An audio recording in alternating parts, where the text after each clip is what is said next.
अक्सर स्टूडेंट के सामने इस तरह का समस्या आता है। मान लो कोई स्टूडेंट है, 3 तरह का स्टूडेंट है, 10वीं पास किया, 10th पास करने के बाद 3 तरह के स्टूडेंट होते हैं। एक तो चले जाता है आर्ट्स ले लेता है, दूसरा साइंस लिया और तीसरा कॉमर्स लिया। 3 तरह का स्टूडेंट हुआ जो +2 लेवल पर, या +2 लेवल कर सकते हैं या इंटरमीडिएट कर सकते हैं, जो भी करना है।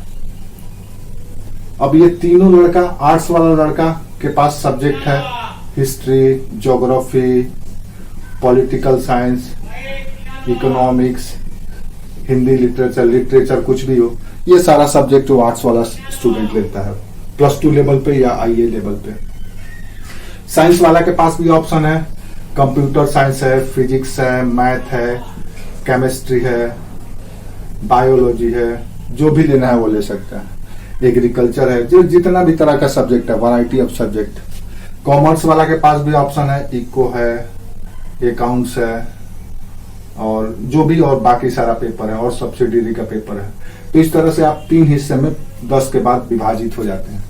अब इसके बाद क्या, तो इसके बाद आया आपका ग्रेजुएशन, या आप कह सकते हैं स्नातक। अब स्नातक में यहाँ पे लड़कों को कंफ्यूजन शुरू हो जाता है कि वो क्या पढ़े क्या छोड़े।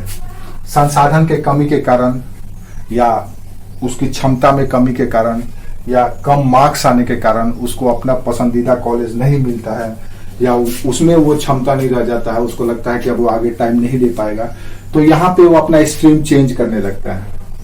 अब आर्ट्स वाले का साथ दिक्कत यह है कि आर्ट्स वाला अपना स्ट्रीम नहीं चेंज कर सकता है। वो आगे अगर कंटिन्यू करेगा, ग्रेजुएशन करेगा, तो आर्ट्स में ही करेगा। अगर मास्टर्स करेगा तो वो आर्ट्स का ही किसी पेपर में करेगा, मास्टर अगर या MA करता है तो। अब साइंस वाला के पास दोनों ऑप्शन है, या तो वो आर्ट्स में कन्वर्ट हो जाए या फिर कॉमर्स में कन्वर्ट हो जाए, दोनों कर सकता है वो ग्रेजुएशन में। या तो आर्ट्स का कोई भी पेपर लेकर के ग्रेजुएशन कर सकता है, फॉर एग्जांपल वो हिस्ट्री भी ले सकता है, ज्योग्राफी भी ले सकता है, पॉलिटिकल साइंस, इकोनॉमिक्स, लिटरेचर, जो भी लेना चाहे ले सकता है, उसमें वो स्नातक कर सकता है। साइंस में चाहे, साइंस वाला अगर कॉमर्स में चाहे तो कॉमर्स में भी कन्वर्ट हो सकता है, यानी कॉमर्स का पेपर भी ले सकता है।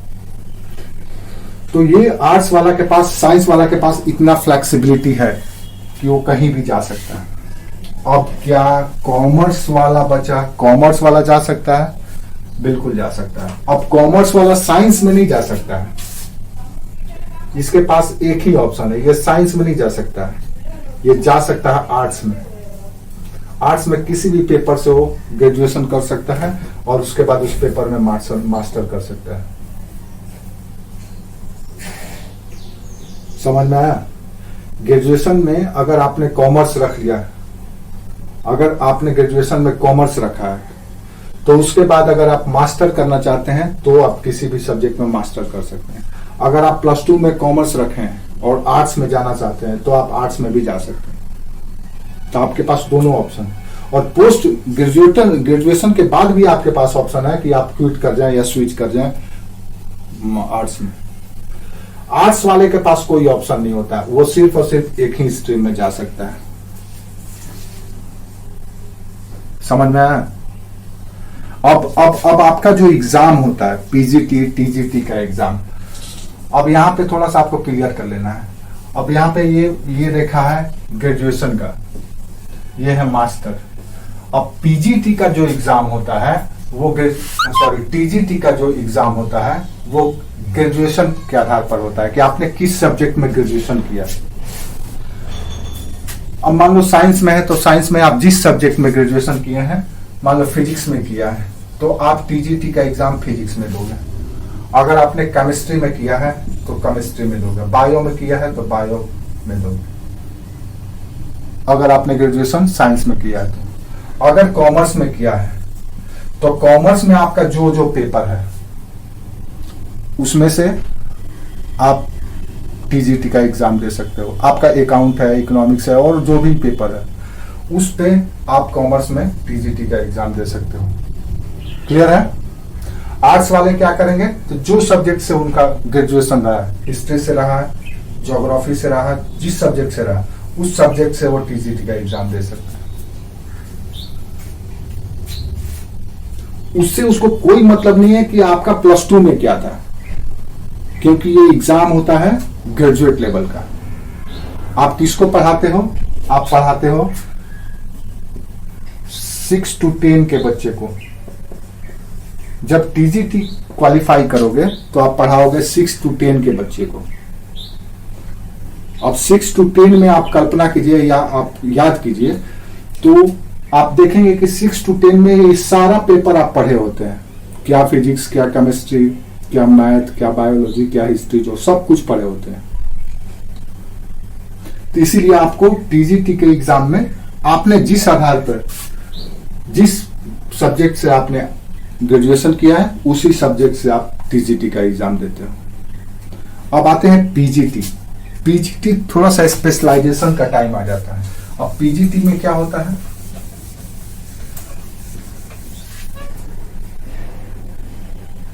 अब पीजीटी में क्या होता है कि आप जिस सब्जेक्ट से मास्टर किए हैं,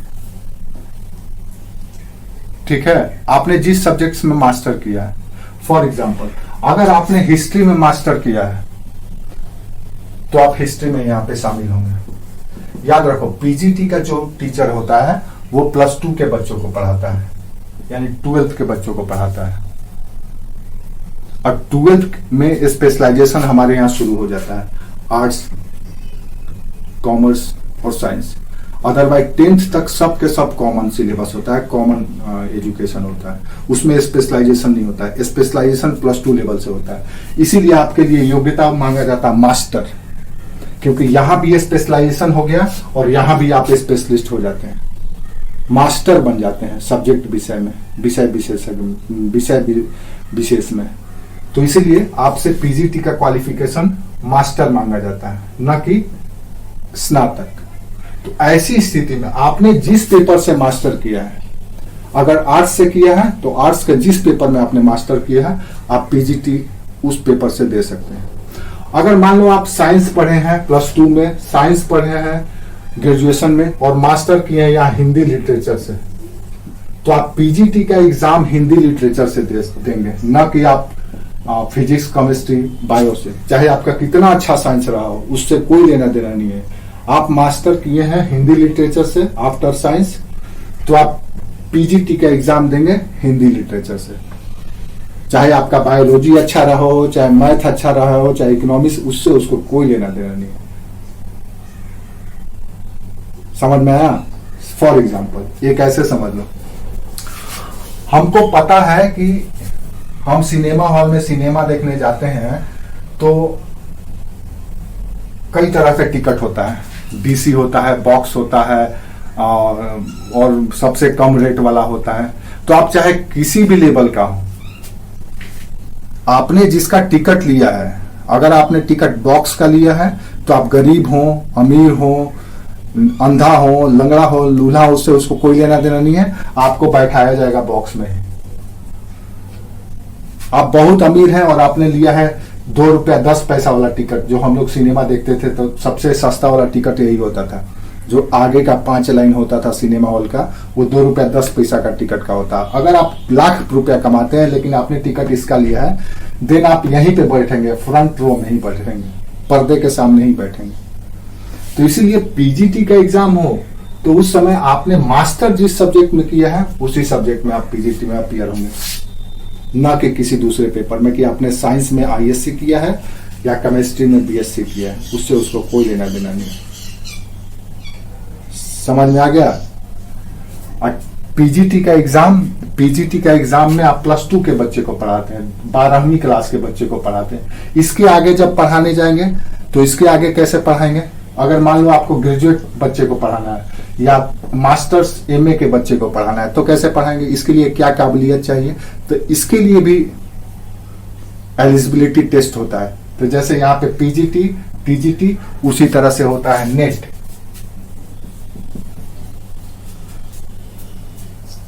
अब नेट किस सब्जेक्ट में देंगे आप? आपने साइंस से ग्रेजुएशन किया है और मास्टर किया हिंदी से, तो नेट किस सब्जेक्ट में देंगे? तो नेट भी देंगे आप हिंदी लिटरेचर से, जिस सब्जेक्ट से आपने मास्टर किया है। नेट किस सब्जेक्ट में देंगे? नेट देंगे आप उसी सब्जेक्ट में जिस सब्जेक्ट में आपने मास्टर्स किया है, न कि आपका ग्रेजुएशन में साइंस था, न कि आपका +2 में साइंस है, उससे उसको कोई लेना देना नहीं है। अब आपको पीएचडी करना है, तो पीएचडी किस सब्जेक्ट में करेंगे? तो पीएचडी भी मास्टर जिस सब्जेक्ट में किए हैं उसी सब्जेक्ट में पीएचडी करेंगे। अब आपको प्रोफेसर बनना है, मान लो कि ग्रेजुएशन के बच्चे को पढ़ाना है, तो कैसे पढ़ाएंगे भाई? तो इसके लिए आपके पास नेट क्वालिफाई होना चाहिए और प्लस पीएचडी होना चाहिए। ये 2 क्वालिफिकेशन निर्धारित किया गया है। आपने नेट ओपन टेस्ट होता है, नेट एक ओपन टेस्ट होता है जो यूजीसी के द्वारा लिया जाता है वर्ष में 2 बार। आपको तो नेट का भी एग्जाम देना चाहिए, जो लोग मास्टर किए हैं उनको नेट का भी एग्जाम देना चाहिए, ताकि भविष्य में लेक्चररशिप का बहाली निकले तो उसमें सीधे आपकी नियुक्ति हो। याद रखो, नेट के एग्जाम, नेट का क्वालिफिकेशन के बाद कोई एग्जाम नहीं होता है लेक्चररशिप के लिए, डायरेक्ट इंटरव्यू होता है, क्योंकि आपका परीक्षा यहीं पे हो गया होता है। और ये वर्ष में 2 बार होता है, जुलाई में और दिसंबर में।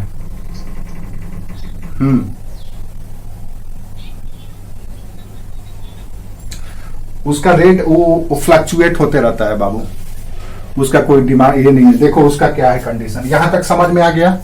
पूरा हम बता देते हैं नेट पीएचडी का भी कॉन्सेप्ट। तो आप, इसका मतलब ये है कि अगर आपने पॉलिटिकल साइंस में मास्टर किया है, then you are eligible for PGT examination. आप एलिजिबल हैं पीजीटी एग्जाम के लिए। किस सब्जेक्ट से? पॉलिटिकल साइंस से। अब आपने क्या किया है ग्रेजुएशन लेवल पे, उससे उसको कोई लेना देना नहीं है। ठीक है, चलिए अब देखते हैं। मान लीजिए आप +2 का टीचर बन गए, उसके बाद अब आपको मन कर रहा है कि भाई हम कॉलेज में जाकर के पढ़ाएं, उसी कॉलेज में जहां से हम पढ़ के आए हैं। कभी कभी लोगों का मन विचलने लगता है और मन चंचल होता है, तो मन करने लगा कि भाई हम अपने ही कॉलेज में जाकर के पढ़ाएं। गए कॉलेज के जो एजुकेशन डीन या एकेडमिक डीन थे उससे मिले, तो उनसे मिले तो बोल रहा है कि ठीक है बाबू हम देंगे पढ़ाने के लिए। हमारे यहाँ 2 कंडीशन है। क्या कंडीशन है? कंडीशन ये है कि हम उन्हीं लोगों को पढ़ाने के लिए देते हैं, कॉलेज में आपको पढ़ाना है, यानी आपको ग्रेजुएट के बच्चों को पढ़ाना है या पीजी के बच्चे को पढ़ाना है। तब इसके लिए क्या क्वालिफिकेशन चाहिए? तो इसके लिए हमने कहा 2 क्वालिफिकेशन चाहिए। एक तो चाहिए नेट, दूसरा चाहिए पीएचडी। पीएचडी जब कर लेते हैं तो आपके नाम के आगे डॉक्टर लग जाता है, यानी विशेषज्ञ हो जाते हैं आप। ठीक है, जैसे मेरे नाम के आगे भी लगा हुआ है, लेकिन हम इसका यूज नहीं करते हैं, हमको बकवास लगता है। हम डॉक्टर इसी को एक ही व्यक्ति को डॉक्टर मानते हैं जो जीव का चिकित्सा करता है, बाकी सब डॉक्टर नहीं है।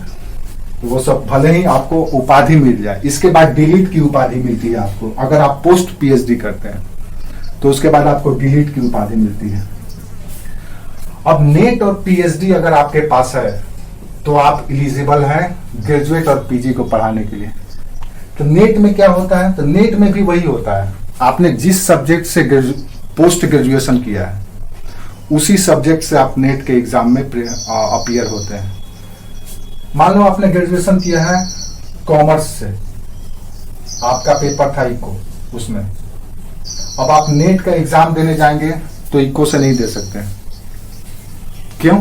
वहां पे निर्धारण ये होगा कि आपने पोस्ट ग्रेजुएशन किस सब्जेक्ट से किया है। तो पता चला कि आप पोस्ट ग्रेजुएशन में हिंदी लिटरेचर या संस्कृत ले चुके हैं, क्योंकि आप कॉमर्स के थे तो स्विच कर गए आर्ट्स में, तो आप वहां पे हिंदी लिटरेचर और संस्कृत ले चुके हैं। अब अगर आप नेट का एग्जाम देने जाएंगे तो इन्हीं में से जिसमें आपने किया है पोस्ट ग्रेजुएशन उसी में दे सकते हैं। समझ में आया?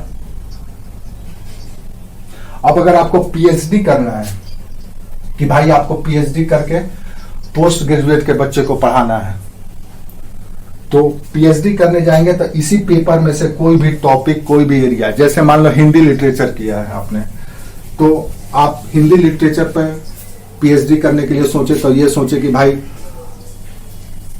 आदि काल में आचार्य रामचंद्र शुक्ल का हिंदी साहित्य में क्या योगदान था, इसका हम रिसर्च करते हैं। या ये रिसर्च करते हैं कि आदिकाल की जो विशेषता है जो अभी तक से बताया गया है वो कितना प्रासंगिक है, क्या वाकई में आदिकाल नामकरण सही है, इस पे आप रिसर्च कर रहे हैं, या फिर हिंदी लिटरेचर में किसी भाषा के उद्भव और विकास पर अध्ययन करने लगे, या फिर अवधी भाषा पर अध्ययन करने लगे। तो अवधी भाषा पर आप रिसर्च करना शुरू कर दिए। कहने का मतलब यह है कि हिंदी लिटरेचर तो बहुत बड़ा एरिया है, अब उसी में से एक सब टॉपिक या एक छोटा सा एरिया लेकर के आप रिसर्च कर रहे हैं, तब जाकर के आपको पीएचडी की डिग्री हासिल होती है। अब जो रिसेंट में जो रेगुलेशन आया है एचआरडी मिनिस्ट्री का, ह्यूमन रिसोर्स डिपार्टमेंट, उसका ये रेगुलेशन आया है कि 2022 से हम जो भी नियुक्ति लेंगे असिस्टेंट प्रोफेसर में, उसमें हमारा मिनिमम क्वालिफिकेशन हमने पीएचडी डिसाइड कर लिया है। पहले क्या होता था कि लोग नेट क्वालिफाई करके ही लेक्चरशिप का इंटरव्यू दे देते थे। वो होता था कि आप नेट क्वालिफाई कीजिए और लेक्चरशिप के लिए आप इलिजिबल हो गए। लेकिन अब से जो एक नया रूल्स आया है उसमें ये आया है कि 2022 से था कि 2022 से हम जो भी नियुक्त करेंगे असिस्टेंट प्रोफेसर के लिए, वो हम मिनिमम क्वालिफिकेशन इन्होंने पीएचडी निर्धारित कर दिया, नेट का कोई मायने नहीं रह गया। लेकिन अब फिर उसमें सुधार करते हुए ये ला दिया गया है।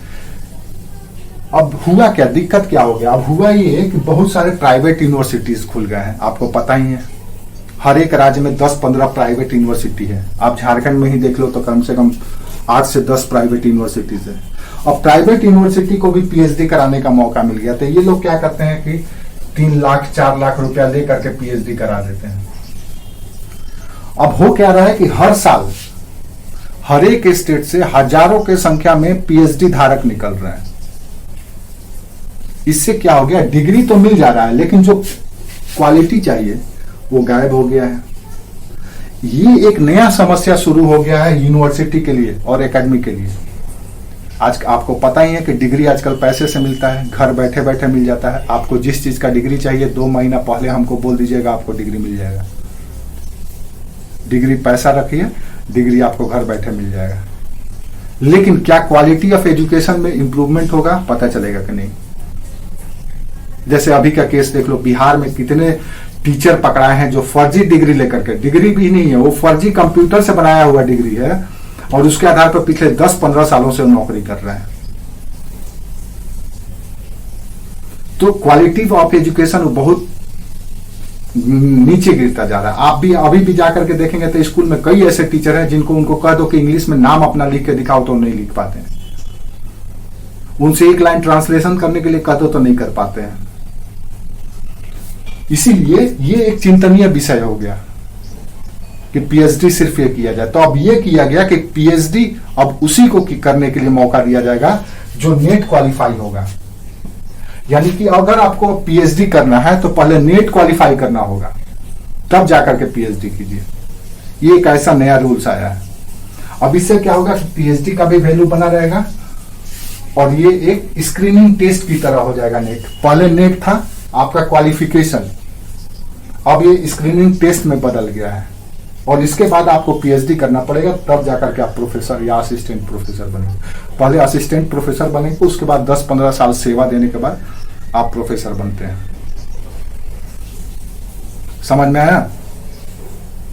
अब सवाल यह है कि ये नेट में क्या पूछा जाता है और इसका कटअप कितना जाता है, ये सवाल था सुप्रिया का। देखो, इस एग्जाम का कटअप का कोई माई बाप नहीं है। इसमें ये निर्धारित रहता है कि हम टोटल अपीयरेंस का लगभग 16% हम लोगों को पास करेंगे। यूजीसी का अपना ये है कि हम जब भी नेट का एग्जाम होगा, जिस पेपर से भी लड़के अपीयर होंगे, हम मैक्सिमम 16% लोगों को क्वालिफाई करेंगे। अब मान लो कि आपने पॉलिटिकल साइंस में नेट का एग्जाम दिया, पता चला कि इसमें 1 लाख लड़के अपीयर हुए पूरे इंडिया में, ऑल ओवर इंडिया में। ऑल ओवर इंडिया का टेस्ट होता है, नेशनल टेस्ट है, नेशनल एलिजिबिलिटी टेस्ट इसका नाम ही है। तो ये 1 लाख लोग इसमें शामिल हो गए हैं। अब 1 लाख लोग में से इसको 16% ही लेना है, यानी 16,000 लोगों को ही ये पास करेगा। अब ये कैसे निर्धारित किया जाएगा कि कितना कटअप जाएगा? हो सकता है क्वेश्चन टफ हो तो 45% ही कटअप चले जाए, और जो 45% लाया है वो क्वालिफाई कर जाए, यानी 16,000 लड़के 45% में अगर पास हो रहे हैं तो 45% में हो जाएंगे। लेकिन पता चला क्वेश्चन इजी था। सुप्रिया अपना माइक ऑफ करो। मान लो क्वेश्चन इजी था, तो वैसी स्थिति में कटअप चले गया 55%, यानी कि 100 में अगर क्वेश्चन पूछा गया है तो 100 में अगर 55 क्वेश्चन आपने सही किया है तो आपका नेट क्वालिफाई हो गया। तो ये होता है नेट में, इसका कोई प्री डिसाइडेड कटअप नहीं होता है कि इतना कटअप लाइए और पास हो जाइए। यह मेरिट टेस्ट होता है, जिसका ज्यादा नंबर आएगा वही क्वालिफाई करेगा। अब इसमें आपको फायदा होता कहाँ है? अब इसमें भी रिजर्वेशन है, एससी के लिए अलग, एसटी के लिए अलग, ओबीसी के लिए अलग, हैंडीकैप्ड के लिए अलग, एक सर्विसमैन के लिए अलग। इस तरह से ये कटअप बनाया गया है। जनरल के लिए अलग।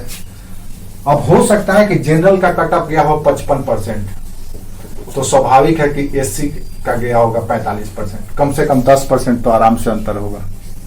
ओबीसी का बहुत कम कटअप डिफरेंस होता है ये जनरल से, इसका जाएगा अभी तो 53 से 54% तक जाएगा, यानी 1-1.5% का ही अंतर होता है ओबीसी का। फायदा इसमें मिलता है एससी को और एसटी को। एससी और एसटी में भी फ्लक्चुएशन होते रहता है, कोई जरूरी नहीं है कि एससी का ज्यादा हो और एसटी का कम हो सकता है एसटी का ज्यादा चल जाए, एससी का कम हो जाए। तो यहाँ पे इन दोनों का फाइट होता है। 45, 46 हो सकता है, या 44, 45 हो सकता है, कुछ भी हो सकता है, और इनमें आपस में कंपटीशन होता है। तो ये आपको रिजर्वेशन से फायदा मिलता है। अगर जनरल से तुलना करेंगे तो 10-12% का एससी एसटी का अंतर होता है, लेकिन ओबीसी को सिर्फ और सिर्फ सांकेतिक रूप से होता है। अब एक और आ गया है रिजर्वेशन इकोनॉमिकल वीकर, जो आर्थिक रूप से कमजोर है उनके लिए, जनरल क्लास के लिए भी है, तो उसमें एक और रिजर्वेशन का कैटेगरी आ गया है। तो समझ करके रखो कि इसका कोई माई बाप नहीं है कि कितना कटअप जाएगा, कोई प्री डिसाइडेड नहीं, कुछ भी हो सकता है। उसका जेआरएफ और नेट में अंतर है कि जेआरएफ में आपको रिसर्च करने का मौका मिलता है और गवर्नमेंट आपको पैसा देती है, उसमें आपको पैसा मिलता है, आप रिसर्च कीजिए और आपको पैसा मिलेगा। लेकिन उसका कंडीशन है, उसका कंडीशन ये है कि अब नेट के लिए क्या है, एक और थोड़ा सा बारीकी है, इसमें समझ लो। जब आप नेट का एग्जाम देते हैं तो यहाँ पे 2 तरह का इसका ये होता है, एक ही एग्जाम में 2 तरह का इसका परिणाम घोषित किया जाता है। एक होता है नेट, दूसरा होता है जेआरएफ। नेट में कोई एज लिमिट नहीं होता है, नो लिमिट ऑफ एज। आप अगर 50 साल का भी हैं तो भी आप नेट का एग्जाम दे सकते हैं। कंडीशन ये है कि आप पोस्ट ग्रेजुएट होने चाहिए।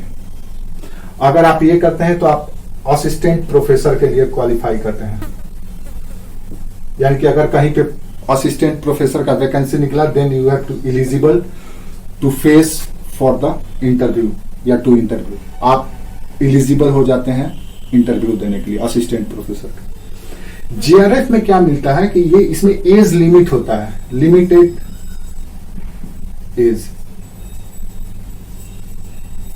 इसमें आयु निर्धारित होता है, आयु सीमित होता है। आयु कितना सीमित होता है? पहले 27 ईयर्स होता था।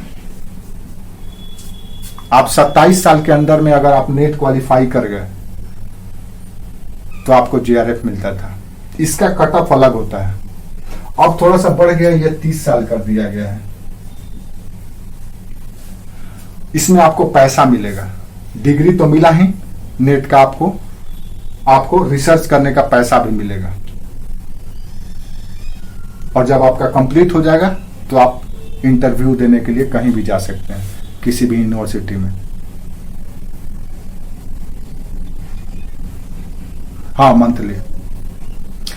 30,000 35,000 रुपया महीना, अभी पता नहीं कितना मिलता है, लेकिन हम लोग जब पढ़ाई करते थे तो उस समय 32 या 33,000 रुपया मिलता था, तो अभी ज्यादा ही मिलता होगा, कम नहीं मिलता होगा। अब जैसे बड़े बड़े यूनिवर्सिटी है, JNU वगैरह है, उसमें लड़के क्या करते हैं, उसमें ये लड़के वहां से नेट JRF क्वालिफाई करते हैं और किसी अच्छे यूनिवर्सिटी के साथ जुड़ करके वो अपना रिसर्च करते हैं, पैसा भी मिलता है उनको और अपना रिसर्च करते हैं। अब जो लड़का JRF कर लिया है, जो रिसर्च कर लिया है, अब इसके पास एक्सपीरियंस हो जाता है, तो यूनिवर्सिटी में अगर इंटरव्यू देने जाता है तो इसको थोड़ा सा प्रायोरिटी मिलता है, वेट मिलता है। JRF में एक ही फायदा है कि आपको पैसा मिल जाता है अध्ययन करने के लिए, ठीक है, आपको पैसा मिल जाता है। अब मान लो आप किसी रिनोन्ड यूनिवर्सिटी से PhD कर रहे हैं, मान लो JNU से कर रहे हैं या किसी अच्छी जगह से PhD कर रहे हैं, तो वहां पे भी आपको स्कॉलरशिप मिलता है, पैसा मिलता है रिसर्च करने के लिए। और मान लो किसी प्राइवेट यूनिवर्सिटी से कर रहे हैं, तो आप तो रिसर्च करते नहीं है, सब कट कॉपी पेस्ट करके और थीसिस तैयार कर देते हैं और तैयार करके दे देते हैं। लेकिन रियल में जो रिसर्च होता है वो सेंट्रल यूनिवर्सिटी ही करवाती है। बाकी ये सब जो लोग और करवाती होगी, कोई अच्छा अगर रिनोन यूनिवर्सिटी है तो ऐसा नहीं है कि नहीं, सब कराती है, लेकिन बहुत कम ही कराती है यूनिवर्सिटी रिसर्च का काम। अदरवाइज सब के सब सिर्फ कॉपी पेस्ट करवा करके आपको थीसिस ये करवा देती है और फाइनली आपको अवार्ड कर देगी PhD का। अब नेट का एग्जाम थोड़ा सा टफ होता है। नेट का एग्जाम इसलिए टफ होता है कि उसका क्वेश्चन का स्टैंडर्ड, पहले नेट का एग्जाम सब्जेक्टिव होता था, ये सब्जेक्टिव होता था, यानी लिखना होता था, क्वेश्चन पूछ दिया गया, जैसे पूछ दिया गया व्हाट इज यूटिलिटी, तो आप उसको यूटिलिटी बताइए क्या है। अब ऑब्जेक्टिव हो गया, MCQ में क्वेश्चन पूछा जाने लगा, तो अब थोड़ा सा कंपटीशन टफ हो गया है और इसका स्टैंडर्ड जो होता है क्वेश्चन का थोड़ा सा अच्छा होता है।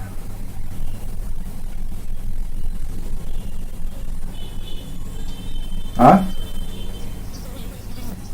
नेट का सिलेबस क्या बोल रही हैं आप? हाँ, सब सिलेबस है, सबका सिलेबस होता है, बिना सिलेबस का कुछ भी नहीं होता है। अब इसमें 2 पेपर होता है, नेट में एग्जाम जब देने जाएंगे तो 2 पेपर होता है। एक होता है GS का पेपर, आपको बोले हैं किसी दिन कि आप जितना हायर एग्जामिनेशन अपीयर करेंगे उसमें GS का पेपर डिसाइडिंग होने लगता है। जितना भी हाई स्टैंडर्ड का एग्जाम देंगे, जैसे IAS IPS का एग्जाम दिए, IAS PSC का एग्जाम दिए, जुडिशियरी का एग्जाम दिए, या फिर आप लेक्चररशिप का नेट का एग्जाम दिए, या फिर टीचर का एग्जाम, जितना भी जैसे जैसे ऊपर जाएंगे उसमें GS का पेपर डिसाइडिंग होने लगता है। आप जितना ज्यादा, इंडिया का सबसे टॉप क्लास का एग्जाम है IAS PCS, इसमें सारा का सारा पेपर GS ही होता है, एक पेपर ऑप्शनल पेपर को छोड़ करके, बाकी सारा पेपर 4 पेपर GS का होता है। 4 पेपर GS में कोई ऐसा सब्जेक्ट नहीं है जो आपको नहीं पढ़ना है, सब सब्जेक्ट ही पढ़ना है। अब हम लोगों को क्यों तकलीफ नहीं होता है किसी भी पेपर को पढ़ाने में, क्योंकि हम लोगों के साथ ये भुगत चुके हैं हम लोग, और 1-2 दिन नहीं, कम से कम हम लोग 16 से 17 साल इसमें टाइम बिताए हैं, इसीलिए हम लोग को किसी पेपर में कोई दिक्कत नहीं होता है। अब जो लड़का इसका तैयारी कर लिया है उसको इस सब एग्जाम में एकदम हलवा लगता है, उसको हलवा लगता है। उसको अगर 1 महीना टाइम, 2 महीना का टाइम दे दिया जाए तो ये सब एग्जाम क्रैक कर लेगा, जो लड़का IAS का तैयारी कर लिया है। इसीलिए हम कभी कभी कहते हैं कि जीवन में कुछ करो चाहे नहीं करो, एक बार IAS का तैयारी जरूर करो। इससे क्या है कि पूरा दिमाग ही खुल जाता है, क्योंकि हर एक सब्जेक्ट से आपका संबंध स्थापित हो जाता है, हर एक सब्जेक्ट से आपको रूबरू होना पड़ता है। तो इसमें भी 2 पेपर होता है, पहला पेपर होता है GS का और दूसरा पेपर होता है आपका ऑप्शनल पेपर का। अब GS में क्या पूछा जाता है, तो इसका GS थोड़ा सा अलग होता है। क्या अलग होता है? कुछ मामले में अलग होता है। जैसे इसमें जो सबसे ज्यादा इंपॉर्टेंट कोई एरिया होता है वो होता है डाटा इंटरप्रिटेशन, DI क्या होता है? तो DI में मान लो एक दे देगा डाटा कि ये ऐसा है, इतना परसेंट हुआ, उसमें इतना परसेंट चेंज हुआ, ये हुआ, तो अब उसको ग्राफ में बनाइए, एक ग्राफ दिया हुआ उसमें से निकालिए। आप लोग डीआई का क्वेश्चन देखे होंगे, तो 10 क्वेश्चन लगभग ये होता है डीआई का। फिर होता है आपका रिसर्च एप्टीट्यूड का क्वेश्चन, रिसर्च एप्टीट्यूड का क्वेश्चन होता है। फिर होता है रिसर्च मैथडोलॉजी, और उसके बाद होता है करेंट अफेयर्स। यही इसी से मिलकर के बनता है आपका जीएस का पेपर। अब इसमें आपको पढ़ना कहां पे दिक्कत, आपको पढ़ना कहां पे है, तो रिसर्च एप्टीट्यूड और मैथडोलॉजी। बाकी जीएस और डाटा इंटरप्रिटेशन आसान होता है। ये भी आसान होता है, अगर आप 1 महीना पढ़ लेंगे तो आराम से ये दोनों कर लेंगे। पहले ये नंबर ऐड नहीं होता था, लेकिन अब ये नंबर ऐड होने लगा। अब दोनों का नंबर, ऑप्शनल पेपर का नंबर और जीएस का नंबर मिला करके ही मेरिट बनता है।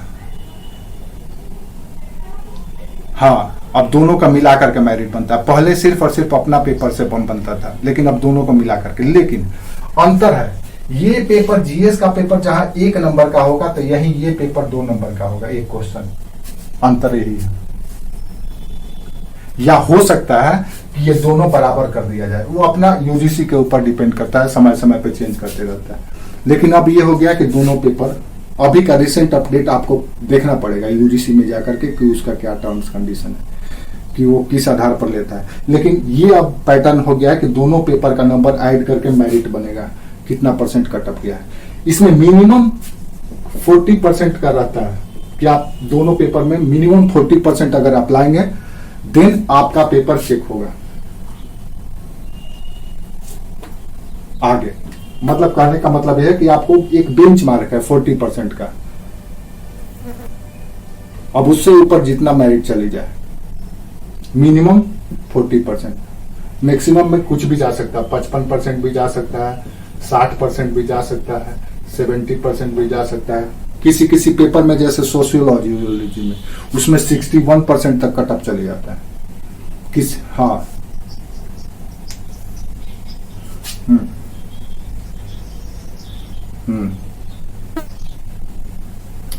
हाँ, अभी जो स्थिति है पीएचडी का, अभी वर्तमान तक अगर आप लोग करना चाहो तो अभी कर सकते हो। अभी यहाँ पे नेट का लागू नहीं हुआ है, अभी सिर्फ ऐसा ये किया गया है, अभी ग्राउंड लेवल पे इंप्लीमेंट नहीं हुआ है। बहुत सारा यूनिवर्सिटी अभी भी डायरेक्ट पीएचडी करवा रही है। अब उसमें क्या है, 1 मिनट, अब उसमें क्या होगा, यूनिवर्सिटी अपने लेवल पे पीएचडी एंट्रेंस टेस्ट लेगी, वो खुद टेस्ट लेगी यूनिवर्सिटी, और अपना टेस्ट लेकर के उसमें पास हो जाएंगे तो आपको पीएचडी के लिए इनरोल कर दिया जाएगा। अब प्राइवेट इंस्टीट्यूशन क्या करती है, प्राइवेट इंस्टीट्यूशन का खेला देख लो। जैसे मान लो गवर्नमेंट तो ऑफिशियल सब सारा काम करेगी, कोई भी काम करेगी तो प्रॉपर तरीके से करेगी भाई, भले लेट हो जाए। लेकिन प्राइवेट यूनिवर्सिटी तो लेट बर्दाश्त नहीं करेगी ना, क्योंकि उसको नया एडमिशन लेना है। जितना ज्यादा एडमिशन होगा उतना ज्यादा उसके पास रेवेन्यू आएगा। तो स्वाभाविक है कि प्राइवेट यूनिवर्सिटी कोशिश करती है कि उसमें उसके पास जो भी इनरोल्ड हो उसको टाइम पे अवार्ड कर दिया जाए, और हमेशा उसका सेशन अपडेट होता रहे। ये नहीं है कि वर्ष 2015 में पीएचडी के लिए इनरोल्ड हुए और 2022 तक अभी तक से आपका क्लियर नहीं हुआ। गवर्नमेंट कॉलेज में या गवर्नमेंट यूनिवर्सिटी में जाएंगे तो ये सामान्य बात है, लटकना, अटकना और भटकना, ये सरकारी संस्था का फीचर्स है। इसीलिए मोदी जी कहते हैं कि अभी तक से लटकना, भटकने और अटकने वाला जो कॉन्सेप्ट था, इसको खत्म करना है। अब प्राइवेट यूनिवर्सिटी को भाई हर साल उसको अपना सेशन अपडेट रखना है।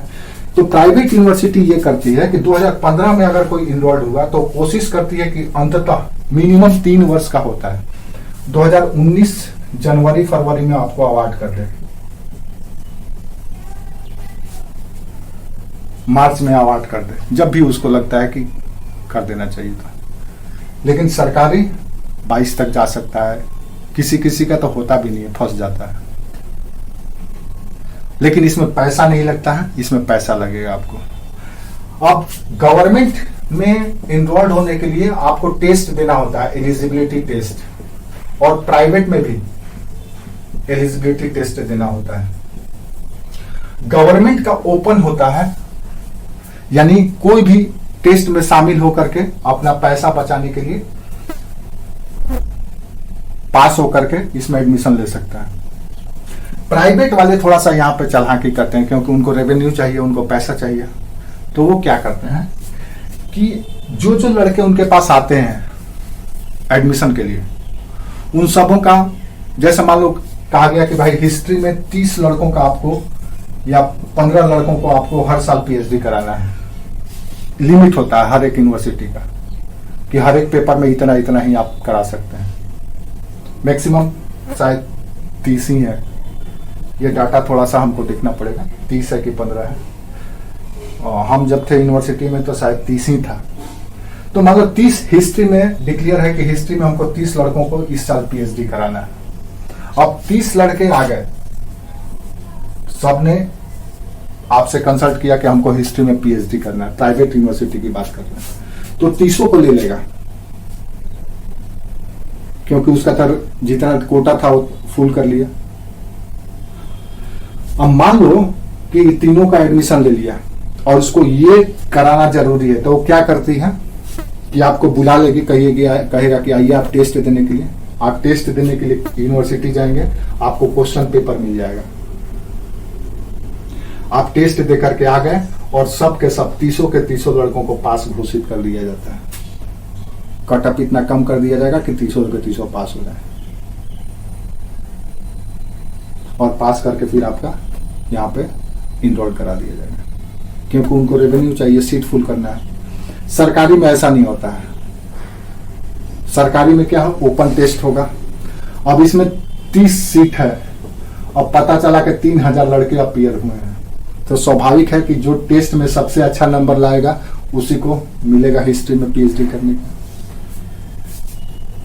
और ये फ्री में होता है या कम नॉमिनल चार्ज पे होता है, इसलिए लड़के यहाँ पे ज्यादा जाते हैं।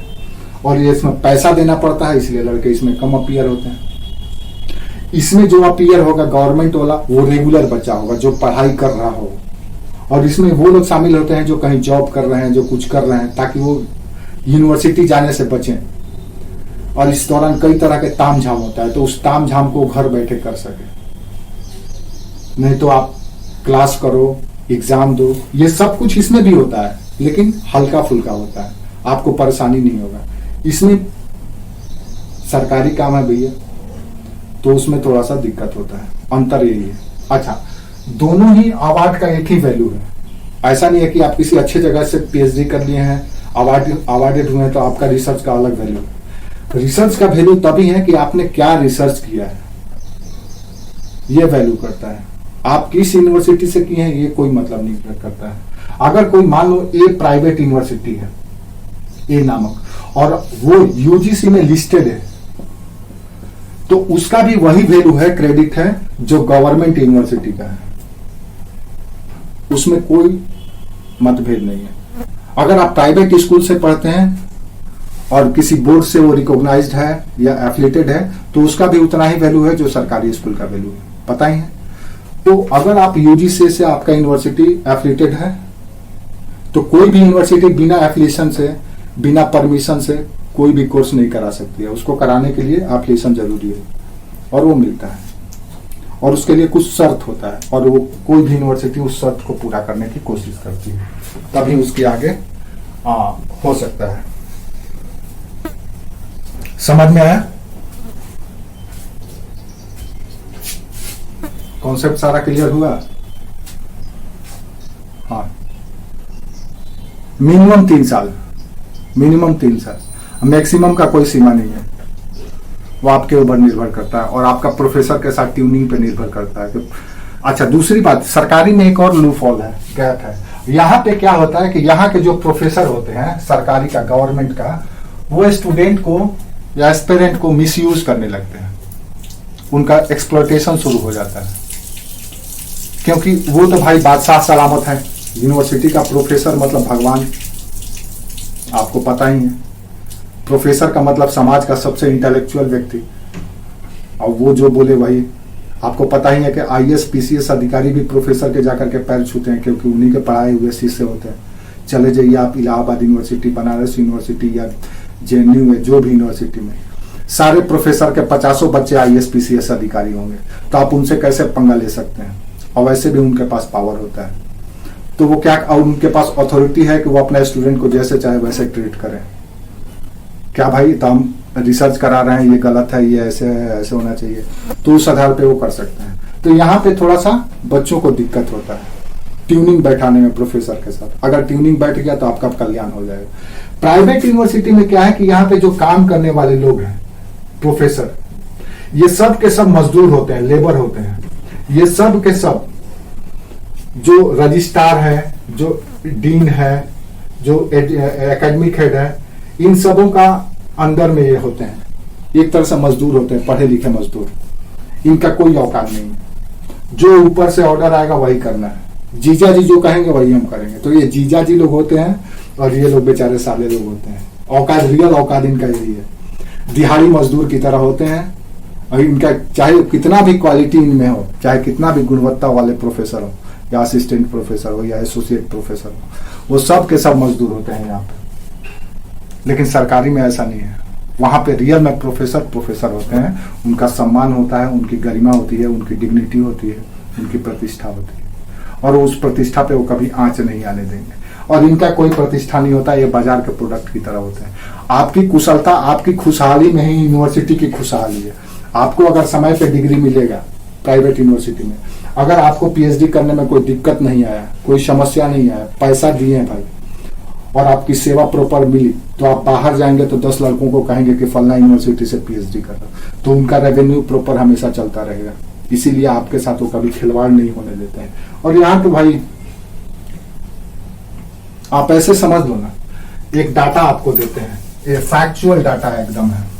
हमारे एक यहाँ पे HOD है, हिस्ट्री के, ग्रेजुएट कॉलेज है, लड़कियों का कॉलेज है। हिस्ट्री के HOD है कमलेंदु सर, के कमलेंदु, हमारे मित्र हैं। लेकिन बात हो रही थी तब बोल रहे थे कि सर आप लोग अभी UG कराने के लिए, ग्रेजुएशन कराने के लिए कितना फी लेते हैं? तो हम बोले कि सर हम लोग पर सेमेस्टर यानी 6 महीने का फीस लेते हैं 25,000 रुपये। तो जोड़ लीजिए, 6 सेमेस्टर होता है, तो 6 सेमेस्टर का मतलब कितना हो गया? 1,25,000। 1,25,000 हम लेते हैं क्या कराने के लिए? ग्रेजुएशन के लिए। हाँ, 6 सेमेस्टर होता है, 6 सेमेस्टर का जोड़ लीजिए, एक सेमेस्टर में 6 महीना, तो 2 बार प्राइवेट यूनिवर्सिटी में होता है, इतना फीस हर जगह है मिनिमम।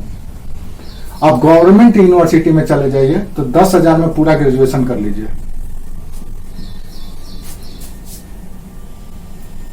लेकिन ये आपको 3 साल के अंदर में डिग्री दे देगा। ये 3 साल में देगा कि नहीं देगा कोई नहीं पता। जैसे फॉर एग्जांपल आज देखिए, 2018 में इनरोल्ड हुआ बच्चा या 2019 में इनरोल्ड हुआ बच्चा आज अवार्ड लेकर के, ग्रेजुएट होकर के दिल्ली चले गया पढ़ने के लिए।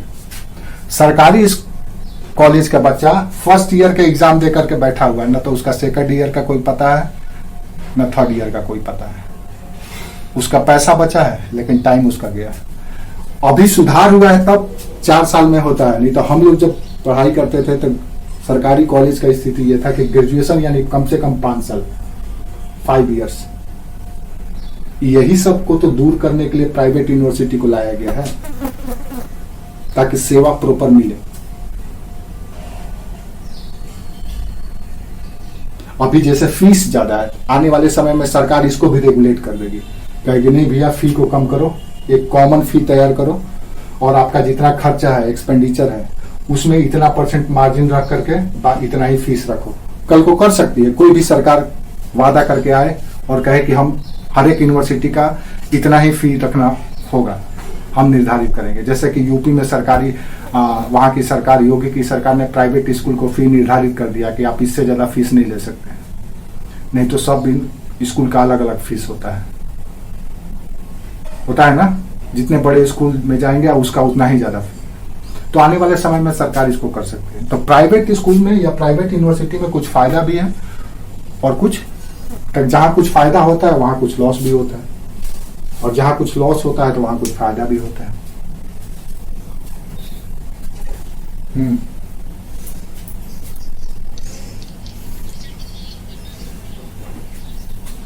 हम्म आप कॉमर्स, आप बैकग्राउंड, आपका कॉमर्स बैकग्राउंड है ना? हम्म आप ग्रेजुएशन किस सब्जेक्ट से किए हो? ग्रेजुएशन का ऑनर्स पेपर आपका आर्ट्स है, इकोनॉमिक्स है? अच्छा, तो आप उसी में कर सकते हो, और किस में करोगे फिर? हम्म उसमें आप, आपका कौन सा पेपर है ग्रेजुएशन में, और कौन सा पेपर है? हाँ, तो कर लो सोशियोलॉजी या पॉलिटिकल साइंस, जिसमें करना है कर सकती हो। हम्म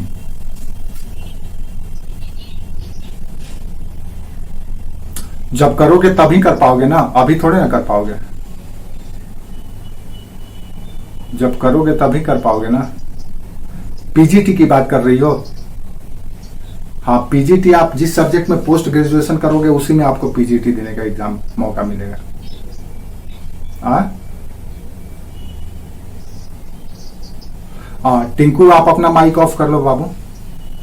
टिंकू जी, हाँ हाँ बोलो आप। हम्म हम्म